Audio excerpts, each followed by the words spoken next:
नमस्कार शेतकरी बंधूंनो, स्वागत आहे आपलं कृषी समृद्धीमध्ये. आणि मित्रांनो, आपण अगोदरच्या व्हिडिओमध्ये पाहिलं त्याप्रमाणे आपल्या राज्यातील शेतकरी बांधवांसाठी केंद्र आणि राज्य सरकारतर्फे एक नवीन योजना जी आहे तर ती आणण्यात आलेली आहे. आणि ही जी काही योजना आहे तर ही पशुसंवर्धन विभागामार्फत योजना राबवण्यात येत असून या माध्यमातून आपल्या शेतकरी बांधवांना जवळपास 1.5 लाख ते 3 लाखापर्यंत आपल्या शेतकरी बांधवांना याचा फायदा होणार आहे. म्हणजे जवळपास 3 लाख रुपये जे आहेत ते आपल्या शेतकऱ्यांना मिळणार आहेत, जे की बिनव्याजी विनातारण जे आहेत ते मिळणार आहेत.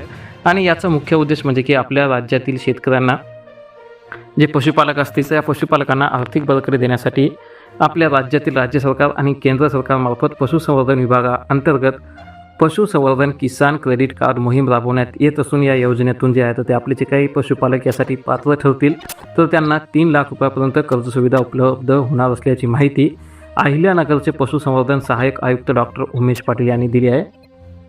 मित्रांनो, त्यांनी दिलेली ही माहिती आपण संपूर्णपणे सविस्तरपणे पाहणार आहोत. परंतु त्या अगोदर जर चॅनलवर नवीन असाल तर अशाच अतिशय महत्त्वाच्या अपडेटसाठी चॅनलला सबस्क्राईब करून सोबतचं बेल आयकॉन दाबायला मात्र अजिबात विसरू नका.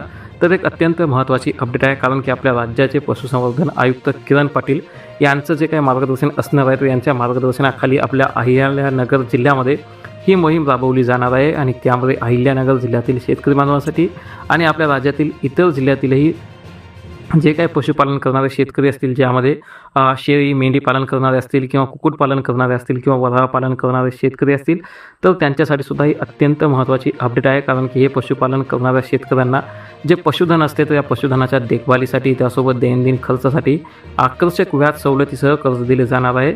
आणि ज्यांच्याकडे किसान क्रेडिट कार्ड नाही त्या शेतकऱ्यांना 1,60,000 रुपयापर्यंत विनातारण कर्ज उपलब्ध होणार असून जर दूध संस्थेची त्या शेतकऱ्यांना हमी मिळाली तर त्या शेतकऱ्यांची कर्ज मर्यादा जी आहे तर ते 3 लाख रुपयापर्यंत वाढवता येणार आहे.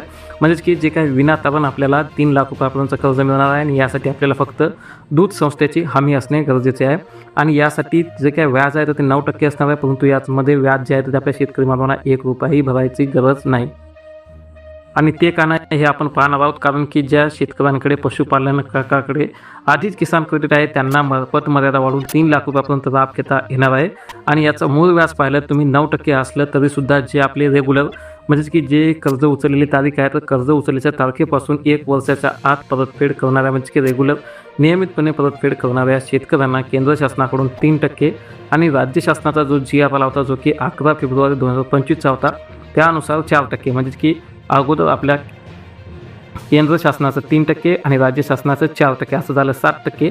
आणि जे काय उरलेलं 9% व्याज लागणार आहे त्यापैकी 7%चं तर आपल्याला कळालं, पण जे काय 2% उरलं आहे तर त्या 2%नाही बँकेकडून 2% सवलत मिळाल्याने शेतकऱ्यांचे एकूण केंद्राचे 3, राज्याचे 4 आणि बँकांचे 2 असे 9% जे व्याज आहे तर ते व्याज माफ होणार असून नियमित परतफेड करणाऱ्या शेतकरी बांधवांना याचा लाभ जो आहे तो 0% मिळणार आहे. परंतु त्यासाठी आपल्या शेतकऱ्यांनी फक्त 1 वर्षाच्या आत परतफेड करणे गरजेचे आहे. आणि ही जी काही योजना आहे तर ही 2026-27 पासून मुख्यमंत्री ग्रामीण पशुधन उद्योजकता योजनेअंतर्गत सुद्धा या कार्डद्वारे खेळते भांडवलाचा लाभ मिळणार आहे.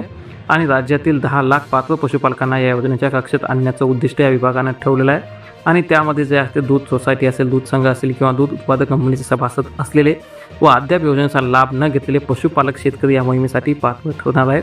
आणि ही जी काही योजना आहे त्या योजनेसाठी प्रकल्पधारकाने केंद्र किंवा शासन किंवा जे आपल्या जिल्हा परिषद असते तर अशा कुठल्याही अनुदान योजनेचा लाभ घेतलेला नसावा. त्यासोबत जे सर्व पशुधनाची माहिती जी आहे तर ते NDLM पोर्टलवर नोंद असणे आवश्यक आहे. त्यासोबत जे काय व्याज सवलत आहे तर ही ठराविक किमान पशुधन संख्या असलेल्या पशुपालकांना जे आहे तर ते असणार आहे, ज्यामध्ये 25,000 मासल कुक्कुट पक्षी असतील किंवा 50,000 अंडी उत्पादक पक्षी असतील किंवा 100 पर्यंत जे आहे तर ते दुधाळ जनावरे किंवा 500 पर्यंत शेळ्या मेंढ्या किंवा जवळपास 200चा वराचा गट असेल. म्हणजे की डुक्कर पालन करणारे शेतकरी जे असतील तर ते कमीत कमी 200 पर्यंत असावेत असे जे काय ती एवढीच अट आहे.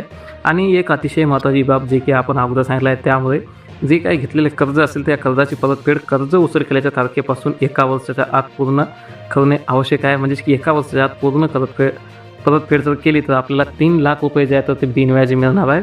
तर एक अतिशय महत्त्वाची माहिती आहे. तर आपल्या जास्तीत जास्त शेतकरी बांधवांना ही माहिती नक्की शेअर करा.